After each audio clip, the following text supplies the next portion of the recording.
Hey you all, how are you? Welcome back to the channel with your Wiz. And today in this video, we are continuing the same topic, model auxiliary verbs. In the previous videos, we have done can, could, shall, should, may, might, and so let's do will and would. Will आप simple form में बात करें तो will को हम use करते हैं future tense में ना, फ्यूचर सिंपल टेंस में आप will यूज करते हो, ये उसका सेंटेंस स्ट्रक्चर है। जैसे कि सब्जेक्ट के साथ आप will और shall यूज करते हो एज पर दी पर्सन और as per the subject and verb की फर्स्ट फॉर्म और ऑब्जेक्ट। तो will के साथ फर्स्ट फॉर्म हम यूज लेंगे प्रेजेंट और फ्यूचर सिंपल टेंस में। For example, you is the subject, will see, will plus first form it one day. तो यहाँ पर ये क्या हुआ, फ्यूचर सिंपल टेंस के फॉर्म में will को हमने एज अ हेल्पिंग वर्ब या एज एन ऑक्सिलरी यूज किया। दूसरा, टुमारो विल बी वेडनेसडे, तो again will is here used in future simple tense. Okay, इसके बाद हम मॉडल के सेंस में देखें, क्योंकि अभी हमें auxiliary as a helping verb देखा, अब हम auxiliary as a modal verb देखें। तो आपको पता है कि मॉडल वर्ब बताता है मूड के बारे में। तो जब आप विल यूज कर रहे हो किसी सेंटेंस में और आपको किसी की कैरेक्टरिस्टिक्स हैबिट बतानी हो, तब आप वहां पर विल का यूज कर सकते हो। जैसे he will talk about nothing but films, तो यहाँ पर ही की जो कैरेक्टरिस्टिक्स हैबिट है या उसकी एक आदत है क्या, कि वो हमेशा सिर्फ और सिर्फ फिल्म्स के बारे में बात करेगा। तो ही विल टॉक अबाउट, अब यहाँ पर इसका सेंस ये नहीं कि वो फ्यूचर के बारे में, सॉरी, वो फ्यूचर में जब भी बात करेगा, या फिर आप ऐसा कुछ कहना चाहो कि वो सिर्फ फिल्म के बारे में बात करेगा, है ना। सिर्फ फिल्म के बारे में बात करेगा, सेंटेंस का मूड क्या निकलता है, इसकी एक आदत है कि जब भी बोलेगा तो फिल्म के बारे में मोस्टली। ओके, दूसरा सेंस होता है अजम्पशन या प्रोबेबिलिटी के सेंस। अजम्पशन के सेंस में, या फिर अजम्पशन क्या होता है, अनुमान लगाना ना, probably. Okay, for example, this will be the book you want I suppose, ये वो बुक है जो तुम्हें चाहिए मुझे लगता है ना। तो यहाँ आप अजम्पशन है, अज्यूम कर रहे हो ना, एक अनुमान लगा रहे हो, यू आर नॉट श्योर। तो this will be the book. अब आप यहाँ पर सिंपल में यू भी यूज करते हो कि this is the book you want, ये वो बुक है जो तुम्हें चाहिए। लेकिन वहां पे आपकी श्योरिटी दिखती है, यहाँ पे अजम्पशन दिखता है कि आपको पता नहीं है कि बुक वो है या नहीं है, बट आप पूछ रहे हो यही है क्या book. Okay, that will be the postman, I think वो पोस्टमैन है, सॉरी पोस्टमैन है मुझे लगता है। ठीक है, तो लगता है, सपोज, अनुमान, इन सब के सेंस में हम हेल्पिंग वर्ब की जगह पे मॉडल वर्ब यूज करते हैं विल, और ये मूड को शो करती ना कि future tense. Clear? Yes. Next, will हम यूज करते हैं जब कोई क्वेश्चन पूछते हैं और स्टार्ट करते हैं विल यूज। तो ये क्या होता है, आप जब किसी को किसी चीज के लिए इनवाइट करते हैं या फिर कोई रिक्वेस्ट करते हैं, जैसे विल यू हैव टी, क्या तुम चाय पियोगे। तो यहाँ पर क्या कर रहे हो, इनवाइट कर रहे हो चाय के लिए। ओके, और रिक्वेस्ट करने के सेंस में, will you lend me your scooter, क्या तुम मुझे अपना स्कूटर उधार दोगे। तो यहाँ पर जो है वो क्या हो रहा है, we are asking about the, it's a request, है ना, रिक्वेस्ट के सेंस में। Will you do a favour for me, है ना। ओके, तो will you do a favour for me is also like आप पूछ रहे हो कि मेरे लिए एक फेवर करोगे या मेरा एक काम करोगे, तो यहाँ पे क्या है, रिक्वेस्ट। ओके, तो this is the way we use will you, right. So here I have seen will you को हमने दो सेंस में यूज किया, नहीं अगेन विल हम यूज कर रहे हैं। ठीक है, यहाँ पर लैंड का स्पेलिंग थोड़ा मिस्टेक है, you need to use LEND। Okay, length. Okay, so will को हमने क्वेश्चन के फॉर्म में बना के पूछा, और वो एक इनविटेशन और रिक्वेस्ट के सेंस में हुआ।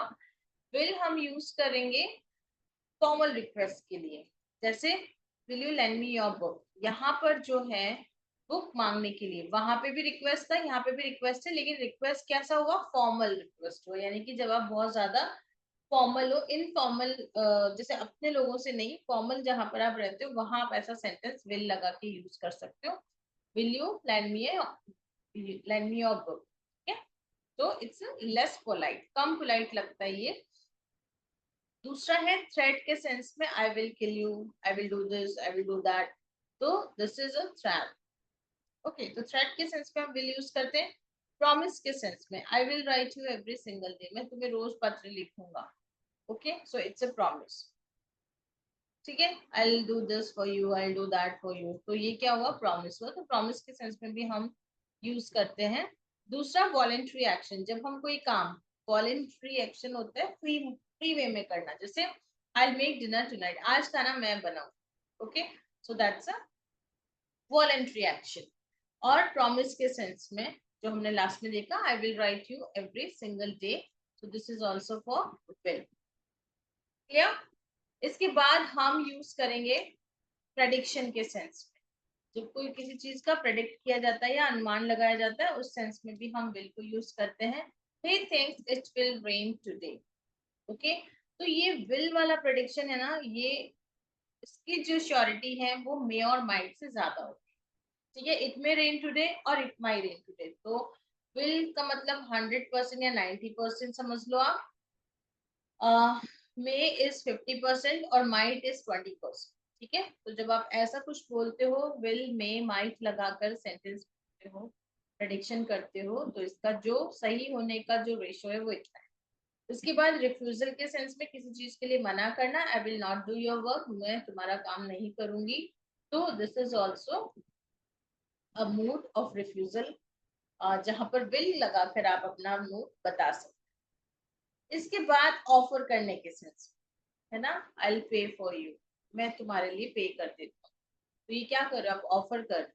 Okay, I will do this for you, तो if you are offering something to someone, you can do use will. Conditional sentences, if it rains I will bring an umbrella. ठीक है, बारिश होती है तो मैं अम्ब्रेला ले आऊंगा।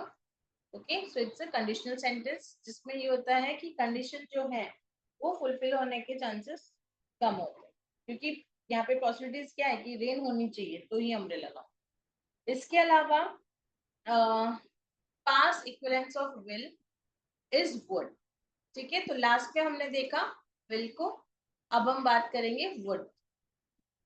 ओके, तो विल, पहली बात तो पास्ट का, सॉरी, विल का पास्ट है would. he said he would be 25 next month और he will be 25 next month, तो यहाँ पर डिस्टेंस क्या है, डिफरेंस, इसने कहा, तो ये ऑलरेडी पास्ट फॉर्म, यानी कि सेंटेंस जब पास्ट में है और आप कोई बात सॉरी फ्यूचर की कर रहे हो, then you need to say he said he would be 25 next month। Okay, तो यहाँ पर उसने would यूज किया है। इसके अलावा would हम जैसे will you यूज किया था, वैसे ही एक पोलाइट फॉर्म ऑफ वांट, आप किसी से कुछ करवाना चाहते हो तो पोलाइट फॉर्म में या किसी से पूछना चाहते हो कि आपको कुछ चाहिए, जैसे I would like to thank you all, तो मैं ऐसा चाहता हूँ, इट्स ए पोलाइट फॉर्म, है ना। एक होता है आई थैंक यू ऑल, और एक कहो I would like to thank you all. Speech देते हैं, I would like to present myself on this topic and the, okay, so that is would like to is a polite form of want, मैं चाहता हूँ। Okay, would you, जैसे हमने will you पूछा था वैसे he would you, a polite form of will you. Would you lend me your scooter please, तो यहाँ पर would you is a more polite form, will you was less polite form, would you is more polite form, but again it is a formal way।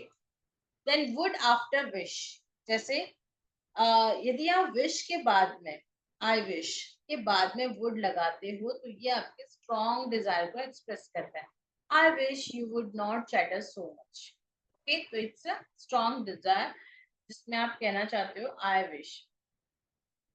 ठीक है, तो wish के बाद में यदि आप वुड लगाते हो, तो ये मूड शो करता है एक स्ट्रॉन्ग डिजायर का, या आप चाहते ही चाहते हो ऐसा। Okay, so that's all about will and would।